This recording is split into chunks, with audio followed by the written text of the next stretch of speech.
Welcome to my channel.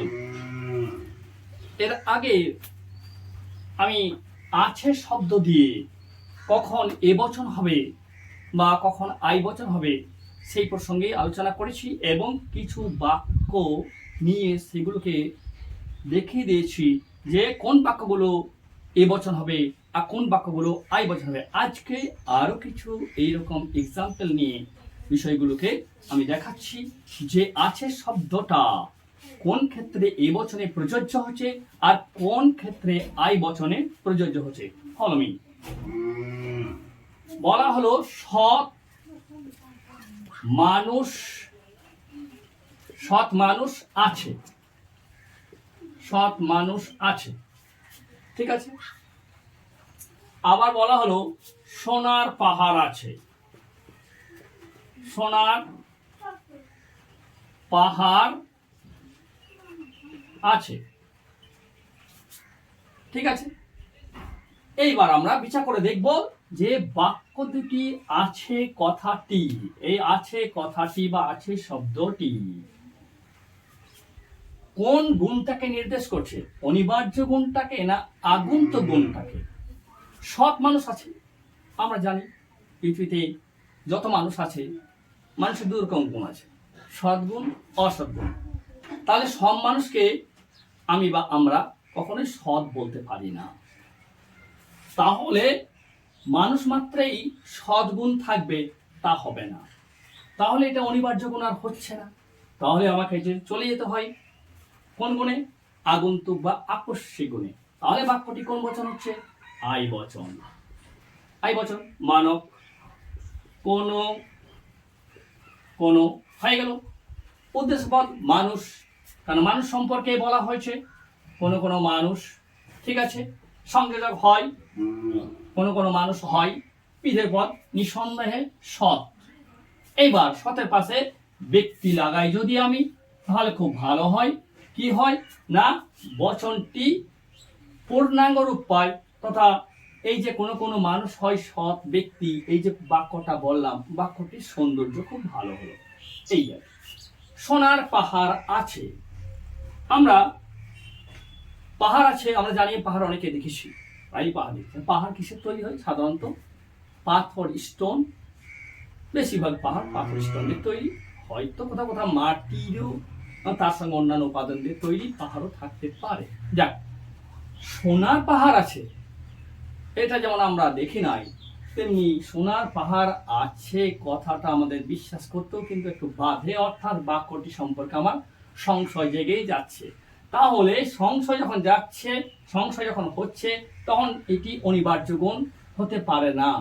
এই আছে কথাটা তাহলে গুণ হিসেবে আমরা এটাকে আগন্তুক গুণ বা আকস্মিক গুণ হিসেবেই ধরবো। তাহলে কোন বচন হয়ে গেল, হয়ে যাবে আগন্তুক গুণ যদি হয় তাহলে হয়ে গেল আই বচন।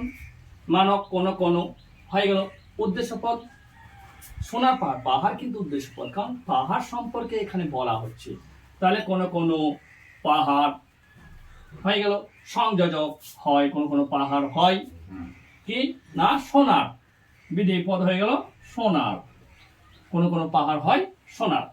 তাহলে আমরা এই বাক্য দুটিতে স্পষ্টভাবে আগন্তুক গুণ পেয়ে গেলাম, আর আগন্তুক গুণ পাওয়ার জন্য বাক্য দুটিকে আমরা আই বচনে রূপান্তরিত করলাম।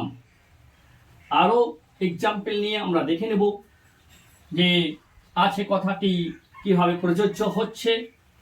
বলা হলো মানুষের বিচার বুদ্ধি আছে, মানুষের কি না বিচার বুদ্ধি আছে, বিচার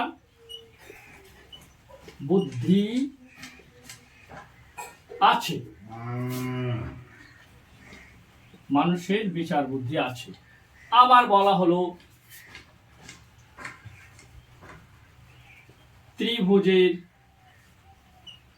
ত্রিভুজের তিনটি কোণ আছে, বোঝা গেছে। তাহলে এখানেও বিচার করে দেখা যাক এ আছে শব্দটি কোন গুণটাকে নির্দেশ করছে, অনিবার্য না আগন্তুক। মানুষের বিচার বুদ্ধি আছে, বাস্তব পৃথিবীতেই যে মানুষ তারই কিন্তু বিচার, বিবেক, বোধ ইত্যাদি জ্ঞান আছে। সে পাগল হোক আর বোবাই হোক, যে কোনো মানুষেরই কিন্তু এই বোধ জ্ঞান কিন্তু আছে। তাহলে বিচার বুদ্ধি কথাটা আছে বলছে, এই বিচার বুদ্ধি কথাটা মানুষের ক্ষেত্রে কিন্তু অনিবার্য গুণ। মানুষের ক্ষেত্রে কি না? অনিবার্য গুণ। এটা কিন্তু আকস্মিক গুণ নয়। তাহলে অনিবার্য গুণ যদি হয় তাহলে আমরা এটা কোন বচন করতে পারবো? সংশয়ে করব আমরা এ বচন। মানব, সকল হয়ে গেল।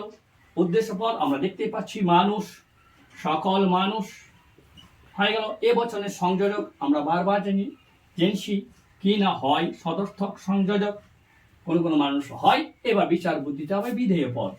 বিচার বুদ্ধি রেখে দিলাম। বিচার বুদ্ধি রাখলে কিন্তু বাক্যটা ইনকমপ্লিট হয়ে যাচ্ছে, এর সঙ্গে কিছু কথা এডিট করতে হবে। বিচার বুদ্ধিশীল জীব কিংবা বিচার বুদ্ধি বৃত্তি সম্পন্ন জীব। বিচার বুদ্ধিশীল জীব, এই হয়ে গেল আছে কথার অনিবার্য গুণের এ বচন। দ্বিতীয়টি, ত্রিভুজের তিনটি কোণ আছে। ত্রিভুজ মাত্রই কিন্তু তিনটি কোণ, দুটি বা চারটি নয়। আমরা ভালো জানি চারটি কোণ হয়ে গেলে সেটা হয়ে যাবে চতুর্ভুজ। তাহলে তিনটে কোণ থাকা ত্রিভুজের আবশ্যিক গুণ বা অনিবার্য গুণ এই যে আছে কথাটা এখানেও, তাহলে আমি পেয়ে গেলাম কি হিসাবে? অনিবার্য গুণ হিসাবে পেয়ে গেলাম।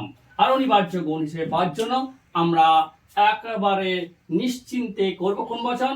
এ বচন। ঠিক আছে। মানব, সকল। উদ্দেশ্য পদ আমরা দেখতেই পাচ্ছি কি না? ত্রিভুজ। সকল ত্রিভুজ, সকল ত্রিভুজ সংযোগ হয় তিন বাহু বিশিষ্ট, তিন বাহু বিশিষ্ট হয়ে গেছে। তাহলে এই বাক্য দুটিতে আছে শব্দটি আমরা বিচার করে স্পষ্টভাবে দেখতে পেলাম যে বাক্য দুটিতে আছে কথাটি অনিবার্য গুণ বা আবশ্যিক গুণকে নির্দেশ করছে। এই অনিবার্য এই আবশ্যক গুণ নির্দেশ করার জন্য বাক্য দুটিকে আমরা এবচন করতে পারলাম। ঠিক আছে।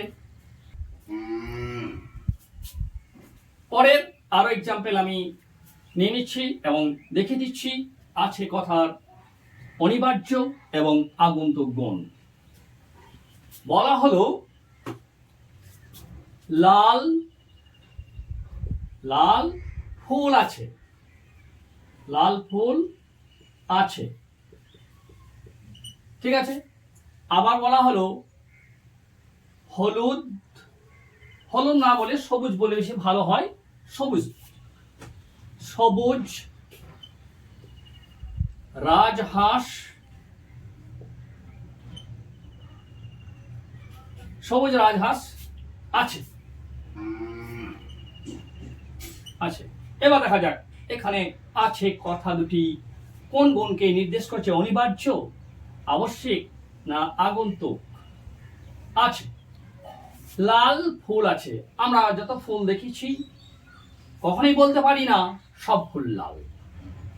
লাল ছাড়াও কিন্তু অন্য রঙের ফুল আমরা দেখেছি, সাদা ফুল দেখেছি, হলুদ ফুল দেখেছি, আর অন্যান্য রঙের ফুল আমরা দেখেছি। তাহলে এখান থেকে আমরা অবশ্যই এই আছে কথাটি বিচার করে বলতে পারি কোন গুণ? লাল ফুল আছে। সব ফুল কিন্তু লাল নয়, ফুল মাত্রই গুণ, কিন্তু কখনোই রং বা গুণ অনিবার্য গুণ লাল নয়। তাহলে কি গুণ হবে? আগন্তুক গুণ, আকস্মিক গুণ। তার মানে কোন বচন হয়ে যাবে? হয়ে যাবে আই বচন। কোন কোন উদ্দেশ্য পদ ফুল, কোন কোন ফুল সংযোজক হয়, কোন কোন ফুল হয় বিধেয় পদ। আমরা এখানে দেখতে পাচ্ছি কি না? লাল। কোন কোন ফুল হয় লাল। হয়ে গেল। দ্বিতীয় বাক্য, সবুজ রাজহাঁস আছে। এই যে রাজহাঁস, রাজহাঁস আমাদের বিভিন্ন রকম দেখতে পাই। সাদা রাজহাঁস দেখতে পাই, কালো রঙেরও দেখতে পাই, বা মিক্সচার কালারও দেখতে পাই, কিন্তু এখানে বলা হলো সবুজ, সবুজ কথাটা বলতে আছে। তাহলে সবুজ রাজহাঁস আছে, এই সবুজ সম্পর্কে কিন্তু আমার সংশয় আসছে। তাহলে এটা অনিবার্য গুণ হতে পারে না। এটা কোন গুণ হবে? আগন্তুক গুণ। আর আগন্তুক গুণ হলেই কোন বচন হবে? আই বচন। মানব কোন কোন কোন কোন কোন উদ্দেশ্য পদ রাজহাঁস, রাজহাঁস। বিধেয় পদ সবুজ, হয় সবুজ, কোন কোন রাজহাঁস হয় সবুজ। তাহলে হয়ে গেল কোন কোন রাজহাঁস হয় সবুজ। তাহলে আমরা এখানে আছে কথা দুটি পেয়ে গেলাম। আগন্তুক গুণ হিসেবে, আগন্তুক গুণ হিসেবে পাওয়ার জন্য আমরা বাক্য দুটিকে আমরা কি করলাম, আই বচন করলাম। আর দু একটা এক্সাম্পল নিয়ে দেখি কি হয় আছে কথাটা। বলা হলো শিক্ষকের ডিগ্রি আছে, শিক্ষকের কে আছে না ডিগ্রি, ডিগ্রি আছে। আবার বলা হলো ঈশ্বর আছেন, ঈশ্বর আছেন। দেখা যাক এখানে আছে আছেন বিষয়গুলি কোন গুণকে নির্দেশ করছে। আছেন আর আছে। শিক্ষকের ডিগ্রি আছে, নিঃসন্দেহে এটা অনিবার্য গুণ বা আবশ্যিক গুণ, কারণ ডিগ্রি ছাড়া কিন্তু শিক্ষক নয়, হয় না সাধারণত। হয়তো তর্ক করলে তো তর্কবিদা, তর্ক করলে তর্কতেই যাবে। রবীন্দ্রনাথ ঠাকুর তো পড়াশোনা করে নাই, ওনাকে আমরা শিক্ষা গুরু হিসেবে মানি, সে বিষয়টা আলাদা, ওই রকম নয়। এখন বাস্তবে আসা যাক, এখনকার বর্তমান সমসাময়িক শিক্ষক আমরা তাকেই বলতে পারবো যার ডিগ্রি আছে। আর ডিগ্রি না হলে পরে সে শিক্ষকতা মান মর্যাদা পাবে না বা শিক্ষক হিসেবে নিযুক্ত হতে পারবে না। তাহলে আছে কথাটি এখানে অনিবার্য গুণ। বচনটি তাহলে কোন বচন হবে? এ বচন। তাহলে আমরা এ বচন হিসেবে মানক সকল, উদ্দেশ্য পদ কি শিক্ষক, সকল শিক্ষক। এ বচনের সংযোজক হচ্ছে কি হয়। আমরা এখানে হয় লিখবো না, আমরা হন লিখবো। কেন হন লিখবো? শিক্ষক একজন মার্জিত ব্যক্তি, তাকে সম্মান দিয়ে কথা বলাটাই ভালো, এই জন্য হন লিখলাম।